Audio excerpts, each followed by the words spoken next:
valvular aórtico bicúspide. Generalmente, entonces, la esclerocalcificada se origina en una válvula aórtica bicúspide con solo dos valvas. ¿Ya? Entonces, ese es el origen de la esclerocalcificada.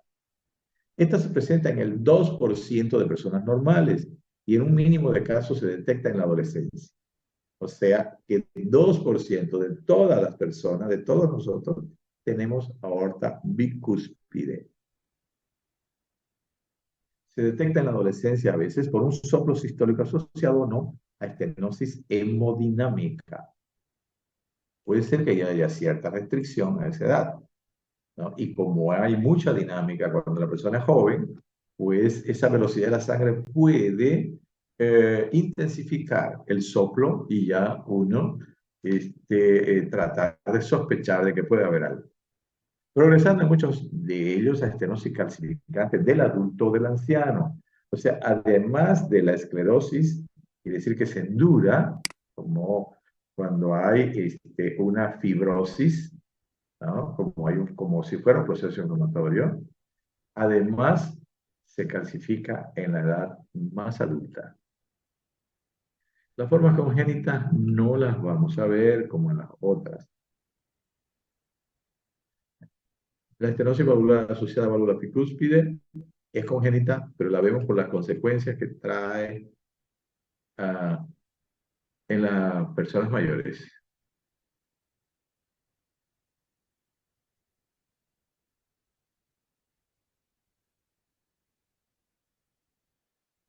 Muy bien, fisiopatología. Hemos visto dos tipos de estenosis. Cuando el área valvular se reduce a un cuarto del área normal, tienen que ver cuál es el área normal en anatomía, surgen las siguientes consecuencias. Entonces, qué es lo que vemos nosotros cuando estudiamos una patología como esta, una valvulopatía, en este caso estenosis? ¿Cuáles son las modificaciones que se producen, o el remodelado, si ustedes quieren, cuando hay este trastorno de disminución del orificio valvular, que es lo que ocasiona en el corazón? Cuando el área valvular se reduce a un cuarto del área normal, surgen las siguientes consecuencias. Estas ya se ven. El ventrículo izquierdo se hipertrofia, gracias a lo cual puede vencer el obstáculo que ocasiona la estrechez manteniendo un volumen de minuto normal. Como en la hipertensión es parecido. El ventrículo izquierdo, para vencer la resistencia de los vasos, se hipertrofia. En este caso, hay un trastorno valvular que restringe la salida de sangre y eso hace de que el corazón también se hipertrofie para vencer esa resistencia y poder llevar la sangre necesaria a todo el sistema. Y eso hace que se establezca un gradiente de presión. ¿Qué es gradiente? Gradiente es diferencia de presión, en este caso, entre el ventrículo izquierdo y la aorta, porque entre el ventrículo izquierdo y la aorta hay una válvula. ¿Ya? Entonces, gradiente de presión es la diferencia entre estas dos cavidades. Va a haber mayor presión en el ventrículo que en la aorta, en este caso. ¿Por qué? Porque la sangre no sale en la cantidad necesaria, como salía cuando la válvula era normal, que las presiones casi en algún momento se hacían iguales. Después de hacerse iguales, primero tenía más el ventrículo, se hacían iguales y después el ventrículo quedaba con menos presión, por eso se cierra la válvula. Se recuerdan de que todo es volúmenes y presiones. Entonces, se establece una gradiente presión sistólica entre el ventrículo izquierdo y la aorta, que varía entre 30 y 130 milímetros de mercurio. Generalmente, estas presiones van aumentando, o estos gradientes, estas diferencias de presiones, entre 30 milímetros y 130. ¿Y de qué depende este gradiente? Uno, del tamaño del orificio de salida. El orificio, mientras más pequeño, mayor gradiente de presión entre ventrículo izquierdo y aorta. Además, depende del flujo de sangre, de la cantidad de sangre que maneje ese ventrículo izquierdo, de dos cosas. El volumen minuto solo claudica en fases muy avanzadas de la estenosis y es entonces cuando se producen los siguientes síntomas. Entonces, con el tiempo y el cierre progresivo de la válvula, la sangre va a pasar menos a la aorta. ¿Y eso qué quiere decir? quiere decir que el flujo hacia todos los órganos va a disminuir. La perfusión de los órganos va a estar disminuida. Entonces el volumen minuto disminuye en algún momento. Es entonces cuando se producen los siguientes síntomas. Aquí ya aparecen manifestaciones que el paciente la siente. Síntomas. Angina de pecho. Primer síntoma. Quiere decir dolor retroesternal o precordial. Además, puede haber síncope de esfuerzo. Quiere decir que el paciente, cuando la estenosis es tan importante, quiere hacer algún esfuerzo y ¡pum!, se cae. Porque el flujo de sangre, la perfusión cerebral está disminuida. No es suficiente como para que el paciente haga un esfuerzo. Luego, a partir de la aparición de estos síntomas, la muerte suele sobrevenir en menos de 5 años. Cuando ya aparecen estos síntomas, el problema es grave. En ese momento ya se tienen que tomar medidas y hacer un tratamiento definitivo que generalmente es el cambio valvular. Si no se hace eso, entonces generalmente la mayor parte fallece en 5 años. De ahí la importancia de una pronta intervención quirúrgica. Y la muerte se produce por muerte súbita o sin insuficiencia cardíaca, con o sin insuficiencia cardíaca previa. Quiere decir que puede aparecer insuficiencia cardíaca, pero igualito la muerte súbita se puede presentar. Puede no aparecer todavía insuficiencia, pero igualito, bueno, la muerte súbita es muy frecuente. Es por la miocardiopatía hipertrófica, que aparece arritmia y el gran esfuerzo que hace ese corazón.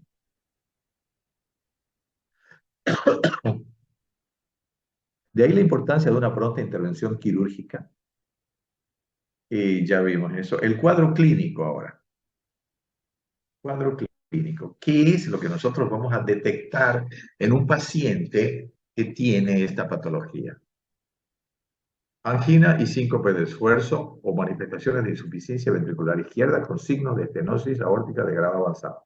Entonces vamos a observar en la ausculta un soplo importante en foco aórtico. Eso lo vamos a detectar. Vamos a detectar también un choque a la punta bastante intenso por la miocardiopatía hipertrófica. El paciente va a sentir dolor en el pecho y van a haber mareos y quizás síncopes. Ocasionalmente se presentan accesos sincopales tipo Stockhand sin que ello signifique que la estenosis sea importante. Bueno, hay la posibilidad y hay que hacer diagnóstico diferencial en esta situación porque pueden haber síncopes sin que sean todavía por la patología aórtica, sino que sean por bloqueo aurículo-ventricular total, por vecindad de las lesiones valvulares, como hay fibrosis, o por disritmias ventriculares transitorias, trastornos del ritmo, o sea, taquiarritmias, por ejemplo, ¿no? Y con una taquiarritmia, imagínense, con un orificio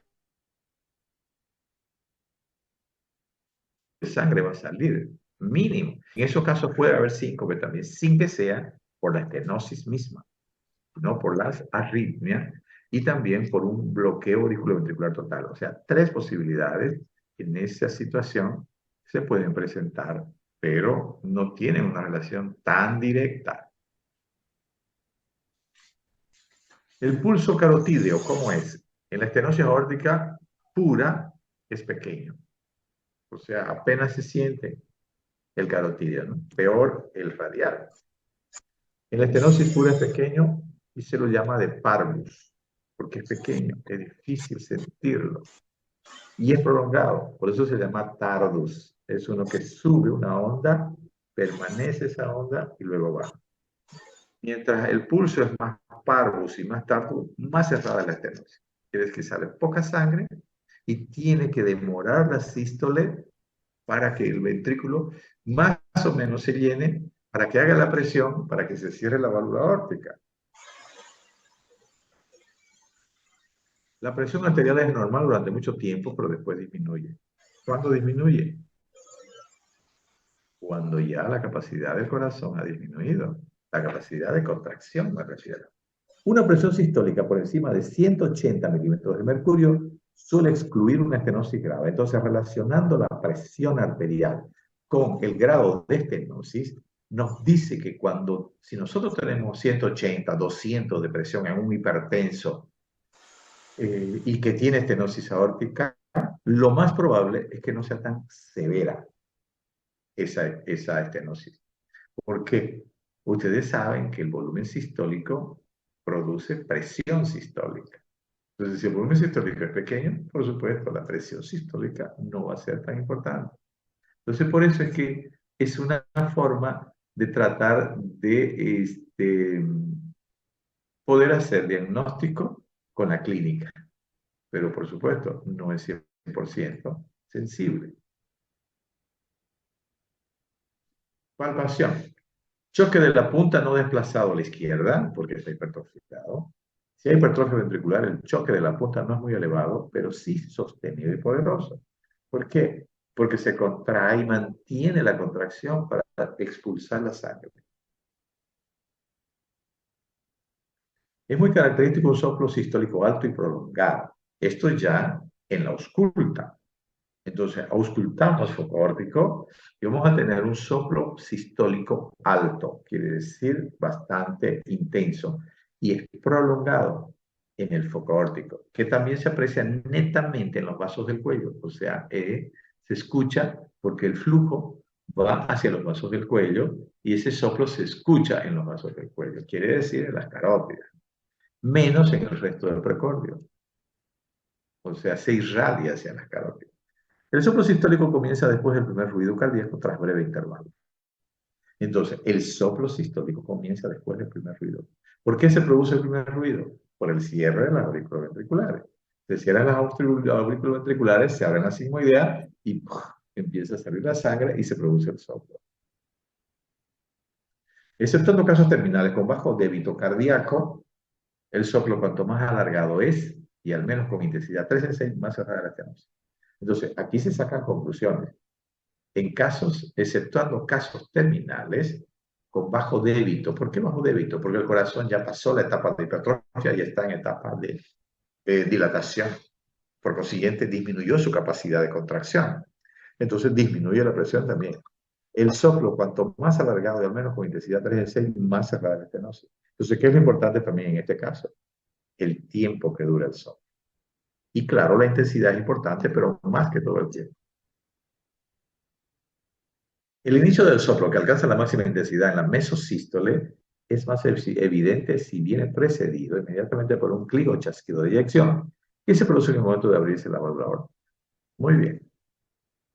Entonces, el soplo comienza en la protosístole, pero es más intenso en la meso porque sale mayor cantidad de sangre y empieza a salir en la proto. Y muchas veces puede haber clic de apertura de la válvula aórtica. Vimos ya el clic en la estenosis mitral. Aquí también puede haber un clic de apertura. Ya saben por qué se produce el clic de apertura cuando hay estenosis. En el momento de abrirse la válvula, ¿no? Esto también se llama chasquido. Y aquí explicamos el chasquido. La presencia de un chasquido de eyección, es decir, el clic de apertura, indica que la estenosis es valvular inicialmente, porque puede haber, como dijimos, esas otras dos posibilidades de lesiones de estenosis aórtica que no sea valvular. Pero como eso no lo vemos, entonces, de todas maneras, si hay chasquido, es valvular. No se ausculta en la válvula calcificada. ¿Por qué? Porque no se mueve ella. Tiene que moverse, tiene que vibrar la válvula al abrirse para que se escuche el chasquido.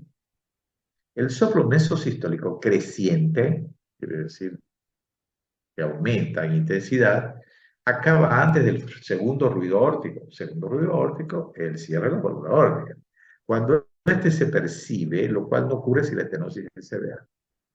Entonces, si la estenosis es severa, no se escucha el segundo ruido aórtico. ¿Por qué? Porque la válvula está tan cerrada que casi no abre y por lo siguiente no se va a escuchar cuando se cierra, ¿no? Hasta cierto punto, porque abre poco y se cierra, entonces la vibración es mínima.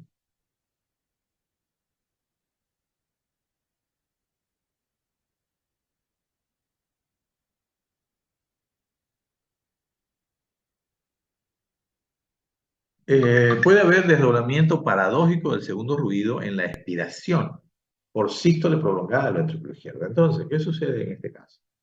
Desdoblamiento paradójico. Ustedes saben que el desdoblamiento es fisiológico en la inspiración de la válvula aórtica y pulmonar. Entonces hay un desdoblamiento paradójico en la inspiración por sístole prolongada del ventrículo izquierdo. Entonces la sangre sale con tanta lentitud por la estenosis que la válvula pulmonar la gana a cerrarse a la válvula aórtica. Porque la válvula aórtica se va a cerrar solamente cuando la presión en el ventrículo izquierdo sea menor que en la aorta. En ese momento se va a cerrar. Pero antes de eso se cierra la pulmonar. Y generalmente la pulmonar se debe cerrar después de la aorta. Ese es el desdoblamiento paradójico. El soplo sistólico de eyección por estenosis aórtica debe distinguirse de otros de eyección. Aquí está comparado un soplo en el foco aórtico, vamos a decir, siempre estenosis aórtica, aunque sí que decir estenosis aórtica. Ahora, lo vamos a confirmar. Ya, todo soplo en la aorta es lo más probable que sea por estenosis, cuando es sistólico. Entonces, siempre, soplo sistólico aórtico, probable estenosis aórtica. Hasta probar lo contrario. Excuse me. Pero debe distinguirse de otros de eyección también, que se producen en el mismo momento, muy audibles en el foco aórtico y que se producen por aumento de la velocidad circulatoria. Entonces, otro soplo que se produce por aumento de la velocidad. Cuando la sangre quiere salir por la válvula aórtica y hay mucho volumen y hay mucha capacidad de contracción, entonces puede haber una relativa estenosis y la sangre sale soplando, pero no es todo el tiempo. Es cuando la persona hace ejercicio, cuando está muy emocionada. En esas circunstancias podría escucharse.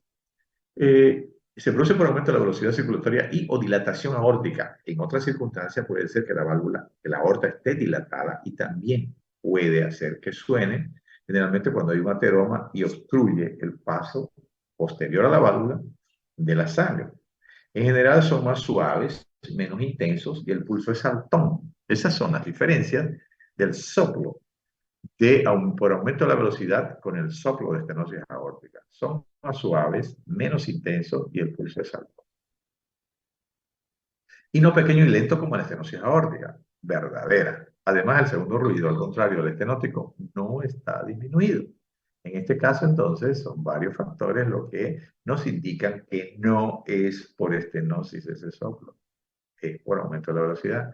El segundo ruido está normal, porque la válvula no tiene nada, igual se va a cerrar como normalmente se cierra. Cuando el soplo sistólico aórtico es más intenso en la punta del corazón, plantea problemas diagnósticos como el soplo de insuficiencia mitral. Lo vimos cuando hablamos de mitral.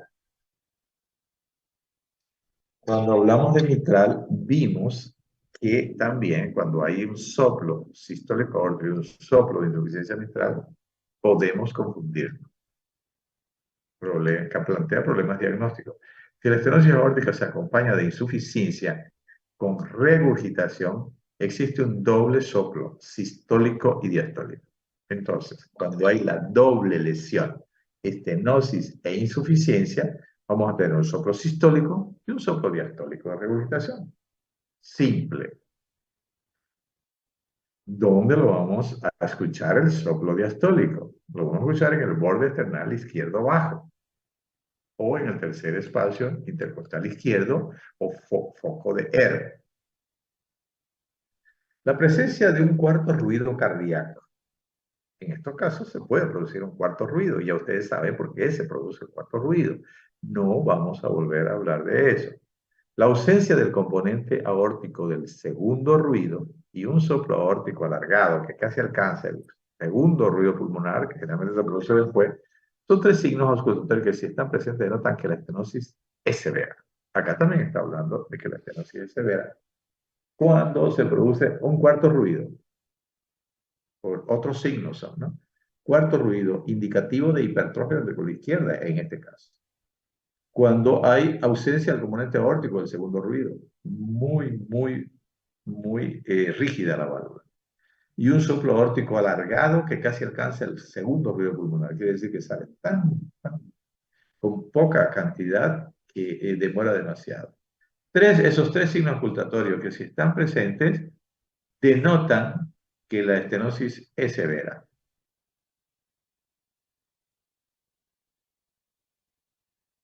Presión venosa, ¿cómo es? Es normal si no hay insuficiencia ventricular derecha.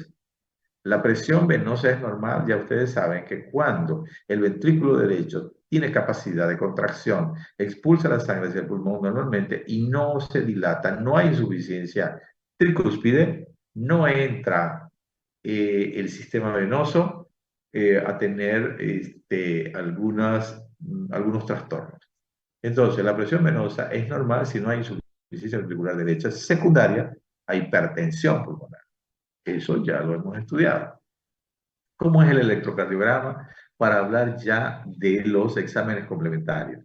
Ya vimos la clínica, cómo hacemos diagnóstico con esa clínica, vimos la etiología, vimos la fisiopatología. Entonces, en la estenosis aórtica, el electrocardiograma en los casos con moderada hipertrofia, porque vamos a ver en diferentes situaciones un corazón estenosado, con estenosis aórtica, ¿no? No siempre lo vamos a ver en el mismo momento todos los pacientes.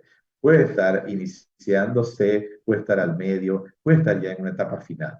Entonces, eso tenemos que tener en cuenta, ¿no? Que por eso el electro se describe lo más característico. No es que siempre va a ser igualino.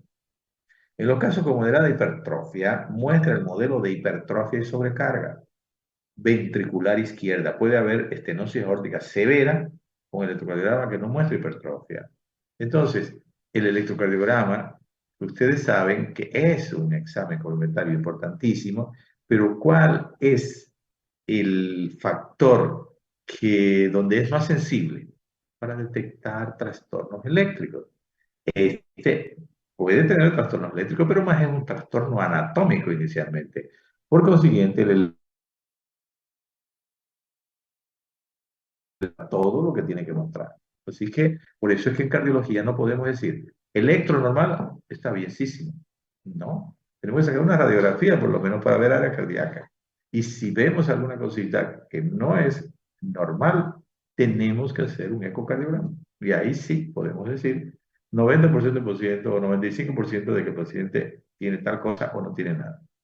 La presencia de fibrilación auricular puede denotar enfermedad mitral concomitante. Esta es una afirmación que nos permite decir de que no es necesario siempre que haya estenosis mitral. Cuando hay una hipertrofia del ventrículo izquierdo, sí la válvula, la aurícula izquierda, sufre casi igual como una estenosis mitral. ¿Por qué? Porque le queda mucha presión, mucho volumen a esa aurícula y va a ir hacia atrás igualito aumentando las presiones poco a poco y va a dar presión alta en pulmón y después va a comprometer el ventrículo derecho. Entonces puede nomás haber fibrilación auricular, que es una arritmia frecuente en estos casos, cuando hay hipertrofia del ventrículo izquierdo por estenosis aórtica. La radiografía, en la insuficiencia ventricular izquierda muy avanzada, la silueta va a ser grande, pero generalmente no, porque el paciente en la hipertrofia está, si no hay síntomas de insuficiencia, todavía está hipertrófico. Y en ese caso, el corazón no va a ser grande. Solamente cuando ya pase a la etapa de dilatación, ahí sí se va a ver en la radiografía un corazón agrandado. El eco muestra la calcificación a nivel de la válvula aórtica en la estenosis calcificante. El ecocardiograma nos muestra todos los detalles, la válvula nos muestra el grosor del músculo cardíaco, nos muestra el flujo de salida, nos muestra el tamaño de la válvula, el orificio valvular, ¿no? Porque tenemos un ecocardiograma modo bidimensional y Doppler también, que nos permite tener todos esos detalles, no solamente esto que hay aquí. El cateterismo, la medida del gradiente sistólico de presión entre el ventrículo izquierdo y la aorta mostrará la gravedad de la estenosis y la posibilidad de quirúrgica. Después de hacer electrocardiograma, radiografía de tórax, ecocardiograma, se puede hacer cateterismo, pero solamente pensando ya en que hay que operar. ¿Por qué? Porque como es un examen invasivo, hay que cortar vasos, no hay que hacerlo por hacer. Entonces, cuando ya uno piensa de que ya llegó el momento de operar, hay que hacer para confirmar todo lo que nos mostró el eco y planificar la cirugía. Un gradiente que excede los 50 milímetros de mercurio indica que la estenosis es importante, pero incluso gradientes más pequeños pueden ser significativos si el débito cardíaco es bajo. Quiere decir de que la diferencia de presiones entre el ventrículo izquierdo y la aorta, mientras hay capacidad de contracción, va a ser importante el gradiente. A medida que disminuye la capacidad de contracción del corazón, el gradiente va a disminuir y no va a tener tanta diferencia. Pero, dice aquí, un gradiente que excede los 50, quiere decir diferencia de presión entre el ventrículo izquierdo y la aorta, es de 50, indica que la estenosis es importante. Pero incluso gradientes más pequeños pueden ser significativos si el débito cardíaco es bajo. Entonces, cuando el corazón empieza a tener dificultad para contraerse, va a caer el gradiente, porque no hay capacidad de contracción, no hay capacidad para empujar la sangre, por consiguiente, la presión de la aorta tiende a igualarse con la presión del ventrículo, porque falta fuerza para hacer más presión. Eso tiene que ser entendido. El pronóstico, una vez que aparecen los síntomas de la triada de la estenosis aórtica, angina de esfuerzo, síncope de esfuerzo y disnea. La muerte suele sobrevenir en 5 años, a menos que se proceda a la intervención quirúrgica. La muerte súbita por fibrilación ventricular o asistolia, o tras un periodo más o menos largo de insuficiencia cardíaca, derecha o izquierda o global. En los casos de estenosis aórtica congénita, eso no lo vemos. Tratamiento de la estenosis aórtica asintomática, controles periódicos con ecocardiograma, explicación de la enfermedad, o sea, hay que educación en salud. Profilaxis, antibiótico para la endocarditis infecciosa.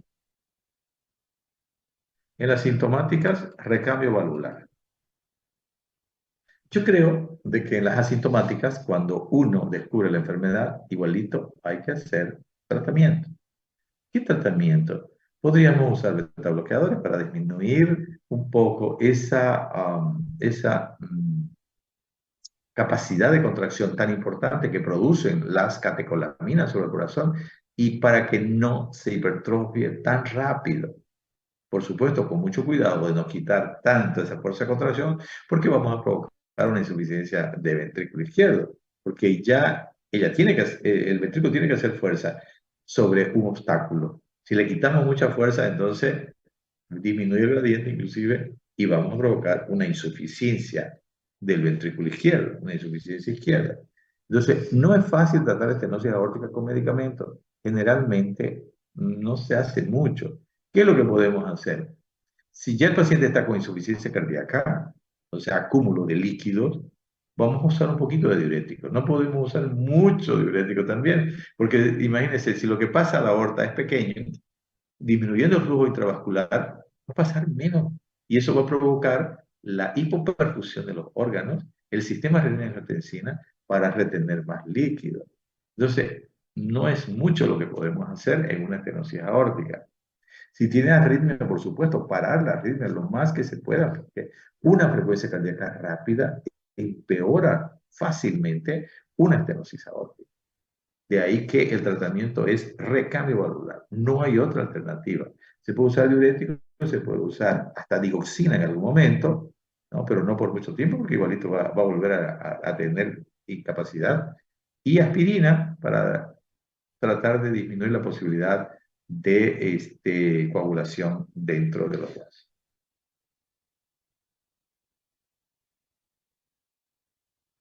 ¿Alguna pregunta? Ahorita vamos a cambiar. ¿Le Sí, entendieron? ¿No le doctor. entendieron? ¿Sí? Em, Tenía una pregunta. ¿Cómo suena el chasquido, doctor? ¿Es diferente? ¿Es igual que el redoble de tambor, si no me equivoco? Igual que No, es no, no, no, música natural. eso es soplo. El chasquido es solamente una vibración, Mm, vibración, es un clic, clic, clic, ¿ya? Así ya, como se escucha, es un clic, ¿ya? No es soplo. El ya, redoble de tambor en la estenosis es soplo, ¿ya? ah, Pero, ya. y el chasquido es diferente.